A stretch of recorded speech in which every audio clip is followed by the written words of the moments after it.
ಅಣ್ಣ ಲವರ್ ಇದ್ದಳು ಫೋನ್ ಹಚ್ಚಳು ಯಾದಗುಡಕ್ಕೆ ಹೋಗಿನು ಅಂದಂಗೆ ಕರೋಶ್ಯಾಗ ಬಂದು ಹಿಡಿದ್ರಣ ಕರೋಶ್ಯಾಗ ಬಂದು 4 ಜನ ಕೂಡಿ ನಂಗೆ ಬಡದ್ರಣ ಗಿಡಕ್ಕೆ ಕಟ್ಟಾಕಿ ಬಡ್ದಾರಣ ಹಗ್ಗಲೆಲ್ಲ ಬಡ್ದಾರು ಅಂತ 112 ಬಂದು ಸಾಹೇಬ್ರು ಬಿಡಿಸಿರು ಬಿಡಿಸೋಣ ಆಂಬುಲೆನ್ಸ್ದಾಗ ಕರ್ಕೊಂಬಂದು ಇಲ್ಲಿ ಹಾಸ್ಪಿಟಲ್ದಾಗ ಮಲ್ಸ್ಯಾರಣ ಅಂತ 3 ಜನ ಬಂದು ಈಗ ಜೀವ ಬೆದರಿಕೆ ಹಾಕಿ ಹೋಗಿದಾರ. ಅವ್ರು ಯಾರು ಗೊತ್ತಿಲ್ಲ ರೀ, ಏನು ನೋಡಿಲ್ರಿ ಅವ್ರು. ಹಾಂ ರೀ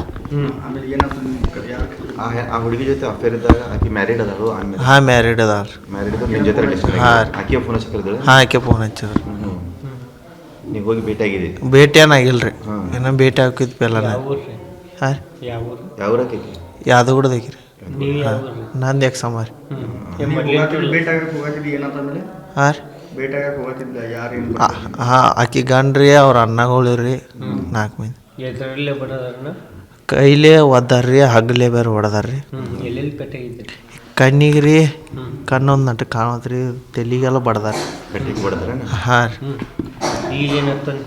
ಮದುವೆ ಮಾಡಿ ಎಲ್ಲಿ ಕೊಟ್ಟಿದ್ದಾರೆ ಆಕೆಗೆ? ಆಕೆಗೆ ಇಲ್ಲಿ ನನ್ನದಿ ಕೊಟ್ಟಾರ್ರಿ. ನಿಮ್ಮ ಎಕ್ಸಾಮ್ ಬಾಬಾ? ಹಾಂ ರೀ. ಅಲ್ಲೇ ಪರಿಚಯ ಆಗೈತೆ? ಹಾಂ ಅಲ್ಲೇ ಪರಿಚಯ ಆಗೈತೆ ರೀ. ಎಷ್ಟು ವರ್ಷದಿಂದ ನಿಮ್ಮ ಪರಿಚಯ? 4 ವರ್ಷ ಐತೆ ರೀ. ಆಕೆ ಮದುವೆ ಆಗಿ 8 ವರ್ಷ ಆಯ್ತು ರೀ.